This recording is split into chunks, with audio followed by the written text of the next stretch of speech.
السلام علیکم، novel x official میں خوش آمدید۔ آج ہم مرحا کنول کے ناول آبنوز کی 9ویں قسط لے کر حاضر ہوئے ہیں، تو چلو سٹارٹ کرتے ہیں بغیر کسی دیر کے۔ عقیلہ کمرے میں سوپ اور روحان کے لیے ناشتہ دے گئی۔ روحان، انائزہ نے پکارا۔ روحان نے اس کی طرف دیکھا۔ مجھے سوپ پلا دو، چکر آ رہے ہیں، خود نہیں پی سکوں گی۔ کچھ سوچتے ہوئے روحان ہاتھ میں سوپ لیے اس کے پاس آ کر بیٹھا۔ انائزہ نے بیڈ سے ٹیک لگائی تھی۔ اس نے چمچ بھر کر انائزہ کی طرف بڑھایا۔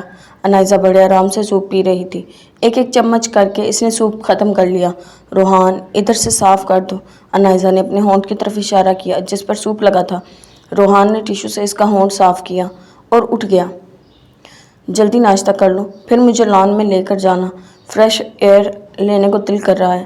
روحان ناشتہ کرنے کے لیے صوفے پر آ کر بیٹھا اور ایک نظر گلاس وال سے باہر کے منظر پر ڈالی جہاں شفیق پودوں کی دیکھ بھال کر رہا تھا۔ روحان گھوم پھر کر معصوم آنکھوں کو موٹا کیا اور انائزہ کی طرف دیکھنے لگا۔ انائزہ جلدی سے اپنا رخ بدل لیا۔ وہ روحان کے کمرے سے جانے کے بعد ہی شفیق کو لان میں کام کرتا دیکھ چکی تھی۔ اب اس کے پلان کے مطابق روحان کو شفیق سے مخاطب کرنا تھا۔ روحان انائزہ کا ہاتھ پکڑے اسے لان میں لے کر آیا۔ آج موسم کافی خوشگوار تھا۔ دھوپ کے ساتھ سرد ہوائیں دل کو بھا رہی تھی۔ وہ دونوں لکڑی کے جھولے پر بیٹھے جو انائزہ نے کمرے کے فرنیچر کے ساتھ ہی ڈیلیور کروایا تھا۔ کتنا اچھا موسم ہے روحان، انائزہ نے آنکھیں بند کر کے لمبا سانس لیا۔ روحان خاموش رہا لیکن ایک نظر انائزہ کی طرف ضرور دیکھا۔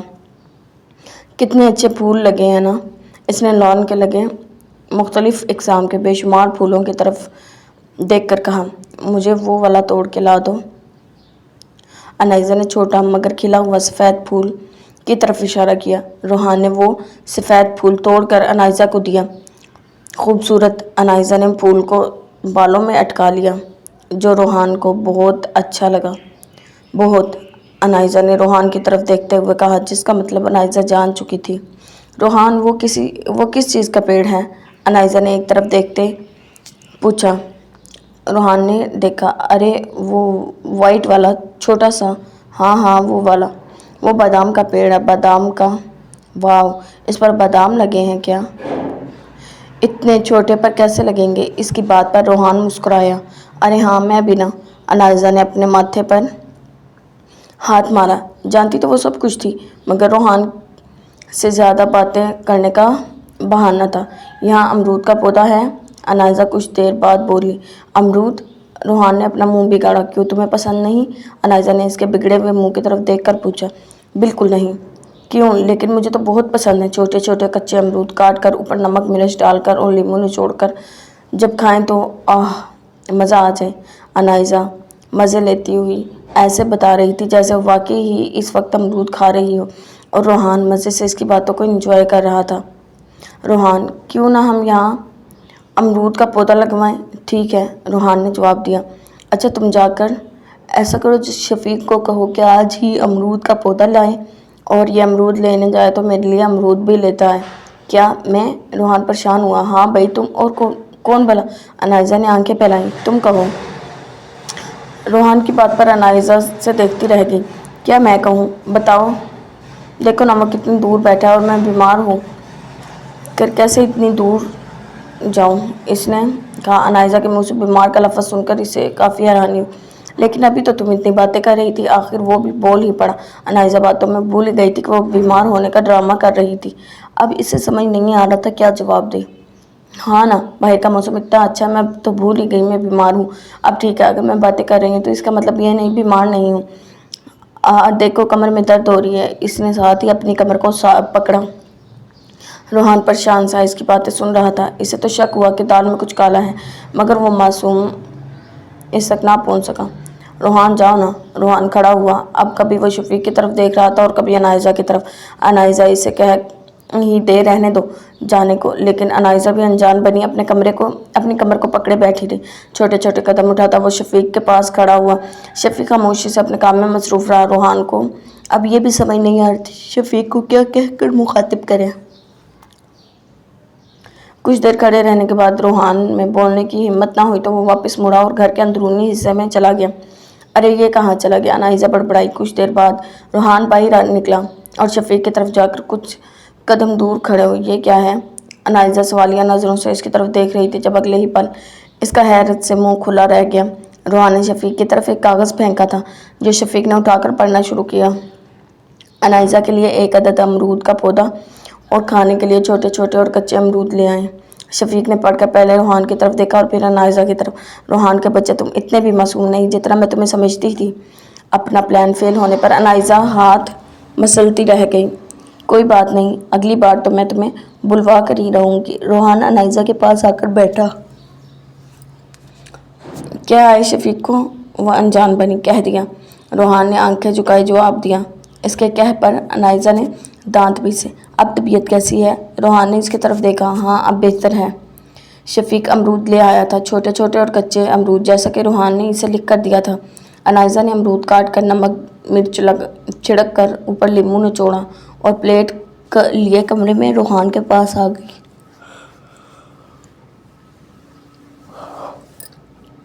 آ جاؤ روحان، کھائیں، بڑے مزے کے ہیں۔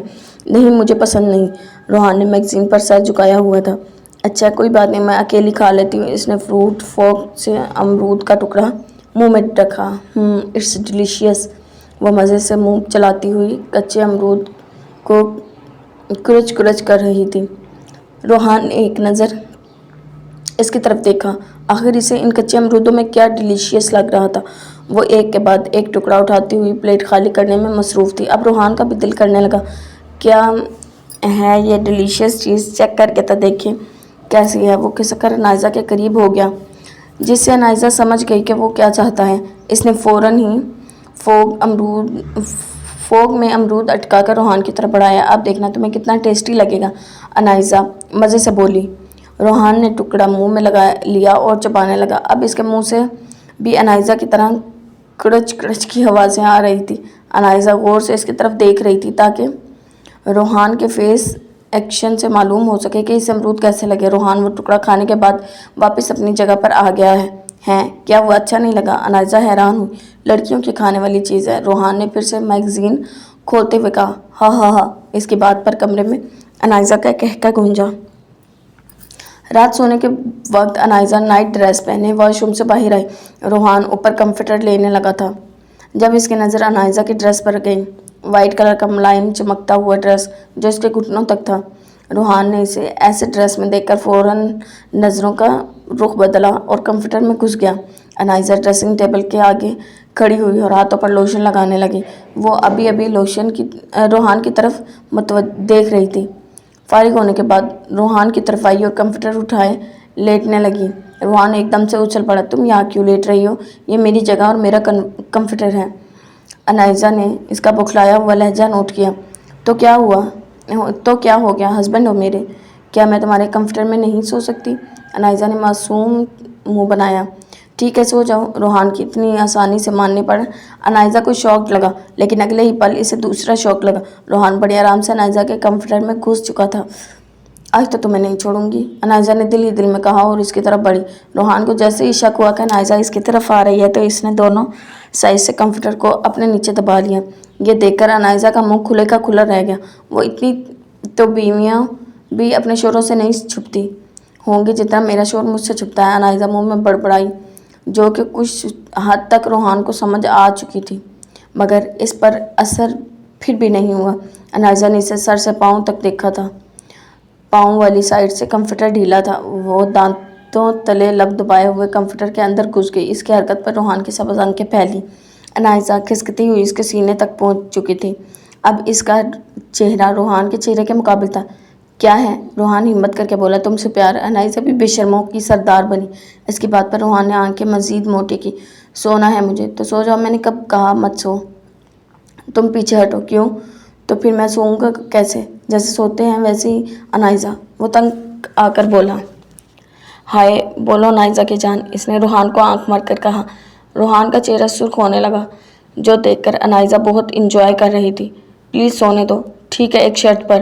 وہ کیا؟ روحان نے اس کی طرف دیکھا۔ پہلے میرے ساتھ ڈانس کرو۔ ڈانس؟ لیکن مجھے ڈانس نہیں آتا۔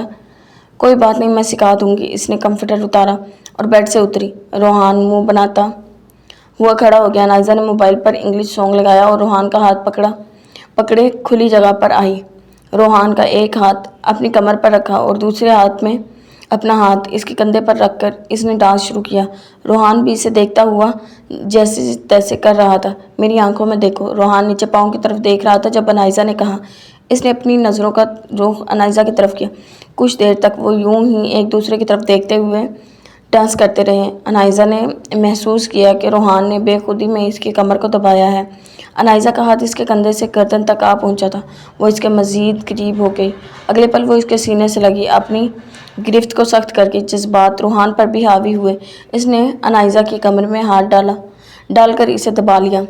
روحان نے پہلی بار رد عمل دیا تھا۔ انائزہ کا دل دھڑکنے لگا۔ اس نے روحان کی گردن پر ہونٹ رکھے۔ سونگ ختم ہونے پر روحان ہوش میں آیا۔ ہو گیا ڈانس۔ اس نے انائزہ کو خود سے الگ کیا۔ انائزہ کو اس کی یہ حرکت بالکل بھی اچھی نہیں لگی۔ سو جاؤ۔ وہ اپنی جگہ پر آ کر بیٹھ گئی۔ روحان خاموشی سے اپنی جگہ پر آ کر لیٹ گیا۔ یہ عجیب جذبات وہ سمجھ نہیں پا رہا تھا۔ کمرے کی لائٹ آف کر دی گئی تھی۔ کچھ دیر تک روحان سو گیا اور انائزہ کروٹیں بدلتی رہ گئی۔ ایک تو روحان اس کا موڈ خراب کیے خود سکون کی نیند سو رہا تھا۔ انائزہ کو اس پر شدید غصہ آ رہا تھا۔ آدھا گھنٹہ کروٹیں بدلنے کے بعد انائزہ چپکے سے اٹھی، لیمپ آن کیا، دراز کھول کر ڈائری نکالی اور پڑھنا شروع کر دی۔ ماضی قریباً فجر کا وقت تھا جب مریم سوکھے جنگل میں مسلسل بھاگ رہی تھی۔ اندھیرے میں ہلکی سی روشنی شامل تھی۔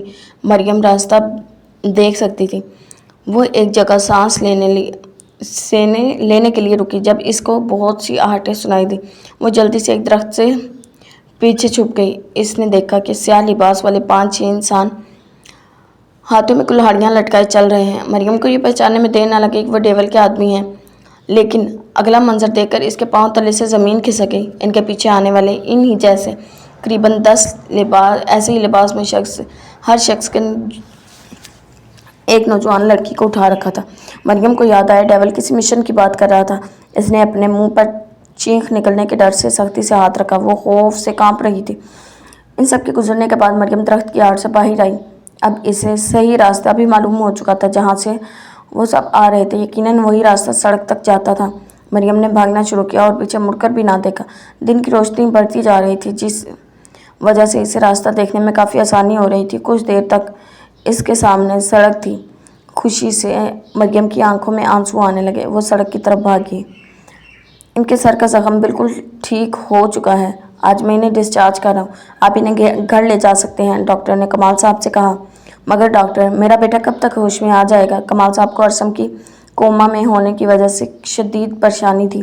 دیکھیے، ہم اس بارے میں کچھ نہیں کہہ سکتے۔ یہ کچھ ہی دنوں میں کومے سے نکل آئیں اور ہو سکتا ہے ساری عمر ہی نہ نکل پائیں۔ بس آپ دعا کرتے رہیں، باقی جو اللہ کو منظور۔ ڈاکٹر اپنی بات کہہ کر چلا گیا۔ کمال صاحب کو پریشان ہو گئے۔ آپی، کہاں چلی گئیں آپ؟ میں کتنا یاد کرتی ہوں آپ کو۔ شہزادی مریم کی تصویر دیکھ کر رو رہی تھی۔ یا اللہ، میری آپی کی حفاظت کرنا۔ اس نے مریم کی تصویر کو سینے سے لگایا۔ دروازہ کھٹکنے کی زوردار آواز نے شہزادی کی توجہ لی۔ اتنی صبح صبح کون آ گیا؟ وہ آنکھیں صاف کرتے ہوئے کمرے سے باہر نکلی۔ اس نے جیسے ہی دروازہ کھولا، سامنے والے شخص کو دیکھ کر اس کا جسم ساکت ہو گیا۔ بے یقینی کی حالت میں اسے دیکھتی رہی۔ شہزادی، مریم نے روتے ہوئے اسے پکارا۔ آپی، ہوش آنے پر شہزادی بھاگ کر اس کے گلے لگی۔ وہ دونوں بلند آواز میں رو رہی تھی۔ کمرے میں بیٹھے جمال صاحب اور صفیہ بیگم پریشانی سے باہر بھاگے۔ کہاں چلی گئی تھی آپ آپی؟ شہزادی ہچکیاں لیتی ہوئی بولی۔ مریم کی نظر اپنی ماں باپ پر پڑی۔ وہ شہزادی سے الگ ہوئی، ان کی طرف بھاگی۔ امی جان، وہ روتے ہوئے ان کے سینے سے لگ گئی۔ صفیہ بیگم کو تو یقین ہی نہیں آ رہا تھا ان کی بیٹی مریم، جس کے لیے وہ دن رات دعائیں مانگ رہی تھی، آج وہ ان کے سامنے ہے۔ مریم! انہوں نے مریم کو خود سے الگ کر کے اس کی طرف دیکھا، جیسے یقین کرنا چاہ رہی ہوں کیا وہ واقعی مریم ہے۔ وہ بے یقینی سے اس کا چہرہ چھو کر دیکھ رہی تھی۔ مریم میری بچی! یقین آنے پر وہ دیوانہ وار مریم کا منہ چومنے لگی۔ جمال صاحب بے بسی سے ٹوٹے ہوئے باپ کی طرح سر جھکائے کھڑے تھے۔ ابو جان! مریم نے انہیں پکارا۔ جمال صاحب چہرے پر ہاتھ رکھے رونے لگے۔ مریم نے آگے بڑھ کر ان کے چہرے سے ہاتھ ہٹایا۔ ابو جان مت روئیں، وہ روتی ہوئی بولی۔ جمال صاحب نے اپنی بیٹی کو سینے سے لگا لیا۔ ان کے رونے کی آواز بلند ہو چکی تھی۔ مریم نے نہا کر کپڑے بدلے اور شہزادی نے اس کے زخموں پر مرہم لگائی۔ صفیہ بیگم نے مریم کو بہت مشکل سے کھانا کھلایا تھا، ورنہ وہ جب سے آئی تھی بس روئی جا رہی تھی۔ کمال صاحب کی حویلی سے شفیق نے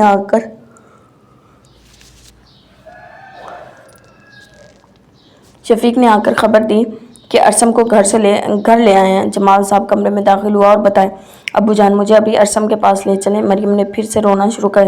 لیکن مریم تم اپنی حالت دیکھو، تم بیمار ہو اور ابھی تو ہم سب نے تمہیں جی بھر کر دیکھا بھی نہیں ہے، ابھی یہاں رہو ہمارے پاس۔ صفیہ بیگم نے کہا، امی میرا جانا بہت ضروری ہے، بلکہ آپ سب بھی میرے ساتھ چلیں، وہیں رہیں، یہاں آپ سب محفوظ نہیں ہیں۔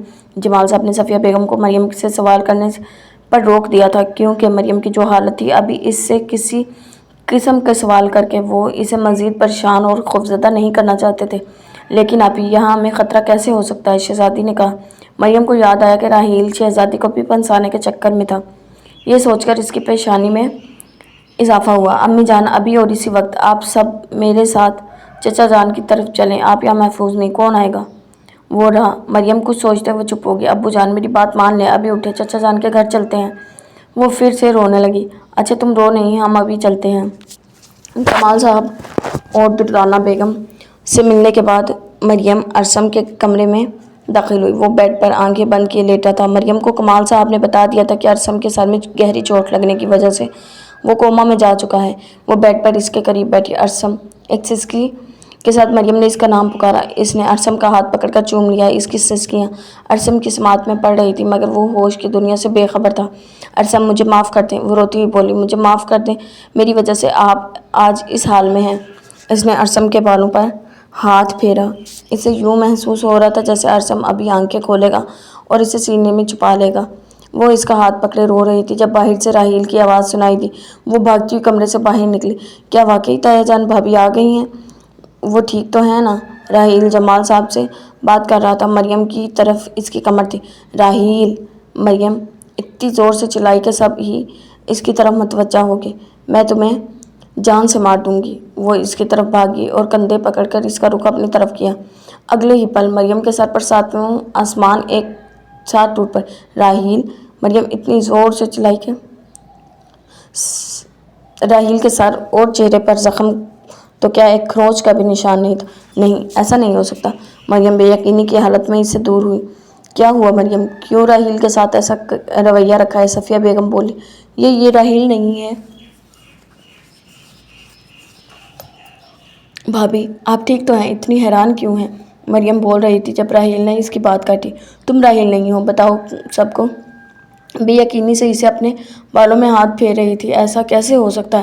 اس کا چہرہ بالکل ڈیول جیسا تھا، مگر وہ راحیل تھا۔ ابھی رات کو ہی وہ ڈیول کو زخمی کر کے آئی تھی، مگر راحیل تو بالکل ٹھیک تھا۔ تم راحیل ہی ہو نا؟ مریم اس کشمکش میں الجھ رہی تھی۔ ہاں بھابھی، میں راحیل ہوں۔ کیا ہو گیا ہے آپ کو؟ راحیل کے رویے پر پریشان ہونے لگا۔ آپ کو کیا ہو گیا ہے؟ یوں پاگلوں والی حرکتیں کیوں کر رہی ہیں؟ شہزادی مریم کو دیکھ کر رونے لگی۔ تم چلو اندر، آج کے بعد تم کمرے سے نکلی نہ تو مجھ سے برا کوئی نہیں ہوگا۔ وہ شہزادی کا ہاتھ پکڑ کر کمرے کی طرف لے جانے لگی۔ آپ کو کیا ہو گیا ہے؟ شہزادی اب صحیح میں رونے لگی۔ سارے گھر والے مریم کی باتوں اور اس کی پاگلوں جیسی حرکتوں پر منہ کھولے اسے دیکھ رہے تھے۔ مریم نے شہزادی کو کمرے میں بند کر کے باہر سے لاک لگا دیا۔ آپ بھی دروازہ کھولیں۔ صفیہ بیگم پریشانی سے جمال صاحب کی طرف دیکھنے لگی۔ جمال، ہماری بیٹی کو کیا ہو گیا ہے؟ جمال صاحب خود پریشان اور حیرت کی ملی جلی کیفیت میں ساکت کھڑے تھے۔ مریم بیٹا، شہزادی کو کیوں کمرے میں بند کیا؟ آخر دردانہ بیگم نے پوچھا۔ چچی جان، شہزادی کو بھی وہ لے جائے گا، اس لیے میں نے اسے یہاں بند کر دیا۔ اب میری بہن محفوظ ہے۔ مریم کی آنکھوں سے آنسو بہہ رہے تھے، مگر اس کا چہرہ بے تاثر تھا۔ لیکن کون لے جائے گا؟ دردانہ بیگم پریشان ہوئی۔ وہ نہیں، یہ سب راحیل کی طرف دیکھنے لگے۔ مریم، یہ کیا کہہ رہی ہو تم؟ یہ راحیل ہے، یہ ایسا کیوں کرے گا؟ صفیہ بیگم بولی۔ امی جان، یہ راحیل نہیں ہے۔ مریم بھاگ کر صفیہ بیگم کے پاس آئی۔ یا اللہ، میری بچی پر رحم کر۔ مریم، میری بچی، تمہیں کیا ہو گیا ہے؟ صفیہ بیگم رونے لگی۔ صفیہ، مریم کو کمرے میں لے کر جاؤ، جمال صاحب بولے۔ صفیہ مریم کو لے کر اسی کمرے میں چلی آئی جہاں شہزادی تھی۔ جمال، مجھے مریم کی حالت ٹھیک نہیں لگتی، اللہ ہم پر رحم فرمائے۔ صاحب جی، پولیس آئی ہے، ان کو کس نے بلایا؟ میں نے بلایا، جمال صاحب نے کہا۔ ٹھیک ہے، اندر آنے دو، جمال صاحب نے کہا۔ انسپکٹر شرافت گھر میں داخل ہوا اور جمال اور کمال سے سلام دعا کر کے مدعے پر آیا۔ مریم کو باہر بلایا گیا۔ وہ ہاتھ مسلتی ہوئی کرسی پر بیٹھ گئی۔ گھر کی عورتیں کمرے میں تھیں اور مرد کرسیوں پر بیٹھے تھے۔ تو مریم بیٹا بتاؤ، وہ کون تھا جس نے تمہیں اغوا کیا؟ شرافت خان بولے۔ مریم کی نظریں راحیل کی طرف اٹھی۔ مگر اس کے چہرے پر زخم نہ ہونے کی وجہ سے وہ الجھن کا شکار ہو چکی تھی۔ انسپکٹر نے مریم کی نظروں کا مرکز نوٹ کیا۔ بتاؤ بیٹا، تمہیں ڈرنے کی ضرورت نہیں ہے، تم اس شخص کو سلاخوں کے پیچھے دیکھو گی۔ وہ شخص؟ مریم شدید گھبرائی ہوئی تھی۔ ہاں بتاؤ، کون تھا وہ شخص؟ انسپکٹر مریم کے منہ سے راحیل کا نام سننا چاہتا تھا کیونکہ اسے خود بھی راحیل پر شک تھا۔ میں نہیں جانتی، مریم رونے لگی، لیکن تم نے اس شخص کو دیکھا ہوگا، آخر تم ایک ہفتہ اس کے پاس رہ کر آئی ہو۔ نہیں، مجھے کچھ معلوم نہیں، پتہ نہیں، تمہیں ڈرنے کی ضرورت نہیں ہے، سب تمہارے ساتھ ہے۔ انسپکٹر نے ایک بار پھر کوشش کی۔ کہا نا مجھے کچھ نہیں معلوم، مطلب نہیں معلوم، وہ چلانے لگی۔ انسپکٹر آپ ابھی چلے جائیں، مریم کی حالت ٹھیک نہیں ہے۔ جمال صاحب مریم کو سینے سے لگائے بولے۔ انسپکٹر نے ایک نظر راحیل کی طرف دیکھا اور خاموشی سے اپنی کرسی پر بیٹھ چہرہ بے تاثر تھا۔ جی ضرور ارسم، آپ کب ہوش میں آئیں گے؟ آپ کو پتہ ہے مجھے آپ کی بہت ضرورت ہے، میں بہت مشکل میں ہوں۔ ارسم پلیز جلدی ہوش میں آ جائیں۔ مریم ارسم کے پاس بیٹھی رو رہی تھی۔ اس نے ارسم کے چہرے پر ہاتھ پھیرا۔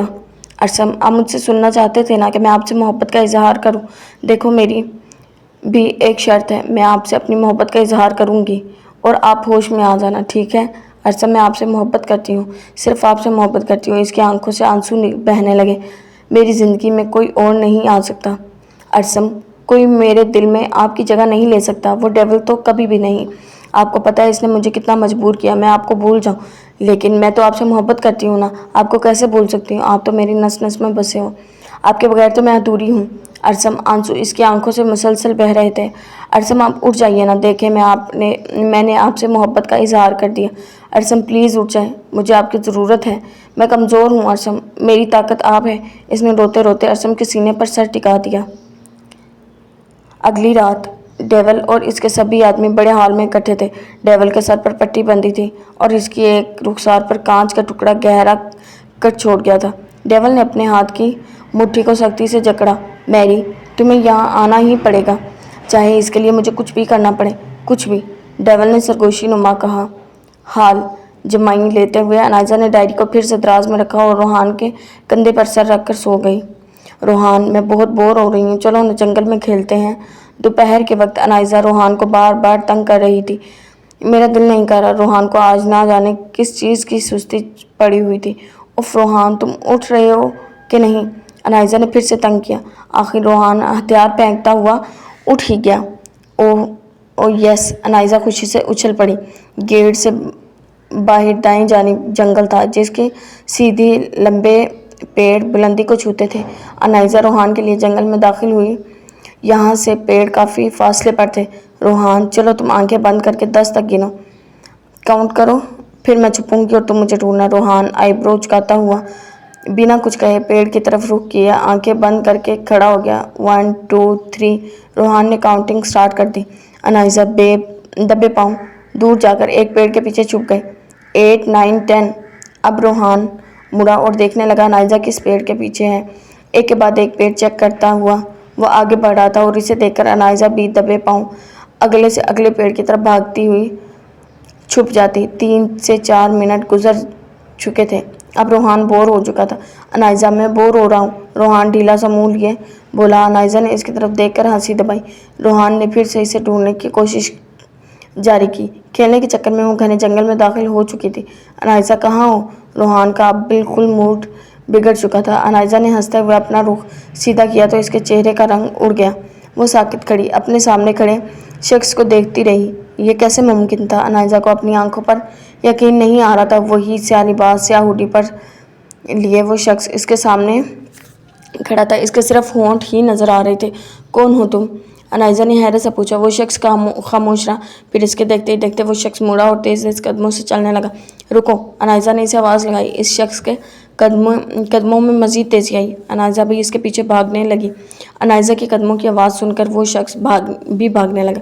میں کہتی ہوں رک جاؤ، وہ بنا پیچھے مڑے بھاگے جا رہا تھا۔ انائزہ بھاگتی ہوئی پیڑ سے ٹکرائی اور زمین پر گر گئی۔ آہ! اس کے سر پر چوٹ لگی تھی۔ وہ ہمت کر کے اٹھی اور پھر سے بھاگنے لگی، مگر اب وہاں اس شخص کا نام و نشان نہیں تھا۔ انائزہ گھر کی طرف واپس آ رہی تھی جب روحان نے اسے دیکھا۔ چوٹ کیسے لگی؟ کچھ نہیں ہوا، ٹھیک ہوں میں، انائزہ، روحان نے پھر چپکارا۔ انائزہ چپ چاپ گھر میں داخل ہو گئی۔ اپنے کمرے میں آ کر وہ پریشانی میں بیڈ پر بیٹھی سوچنے لگی، کیا یہ میرا وہم تھا؟ کیا یہ وہی شخص تھا؟ اگر یہ وہی شخص تھا تو یہ کیسے ممکن ہو سکتا ہے؟ وہ شخص یہاں کیسے؟ انائزہ نے پریشانی سے اپنے سر پر ہاتھ رکھا۔ شام تک انائزہ نے روحان سے کوئی بات نہ کی۔ روحان بہانے سے کئی بار کمرے میں آیا، لیکن انائزہ خاموش رہی۔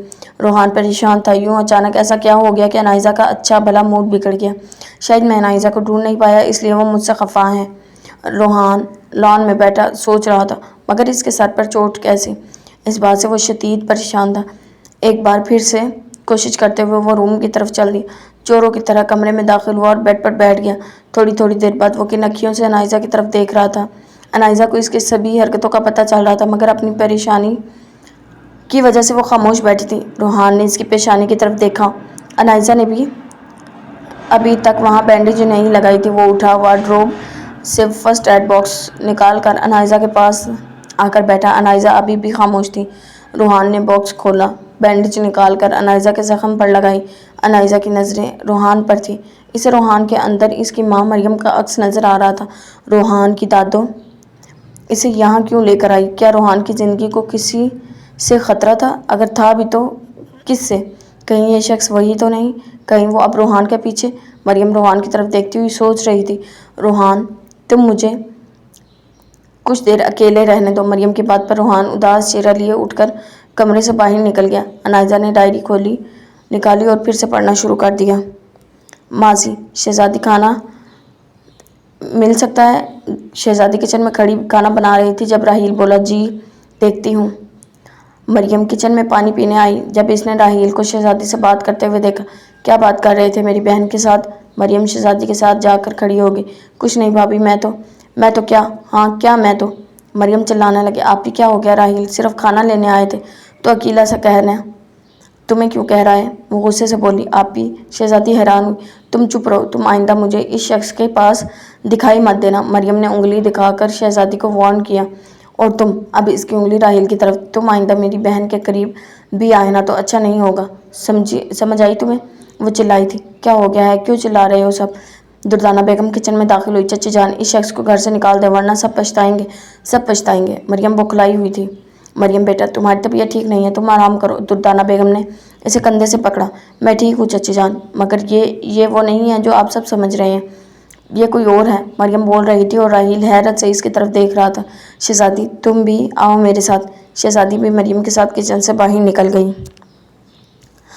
جی تو یہ تھی ہماری آج کی قسط، امید کرتی ہوں پسند آئی ہوگی۔ اگر آپ کو ویڈیو پسند آتی ہے تو بیل نوٹیفیکیشن کو آن کر لیں، ہمارے چینل کو سبسکرائب کر لیں۔